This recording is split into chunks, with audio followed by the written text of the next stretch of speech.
ছিলেন। তো আজকের দিনটি আমাদের কাছে খুবই আনন্দের এবং গর্বের, কারণ স্বাধীনতার ৭৫তম দিনে আমরা দেখেছি যে আমাদের দেশ অনেক এগিয়ে গেছে।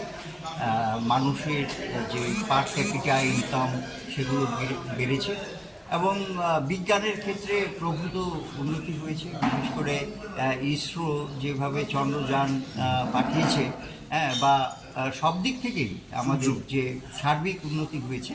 তো এতে দেশ যে এগিয়ে যাচ্ছে আমরা তার অংশীদার। তো এই দিনটি আমরা গর্বের সঙ্গে পালন করি।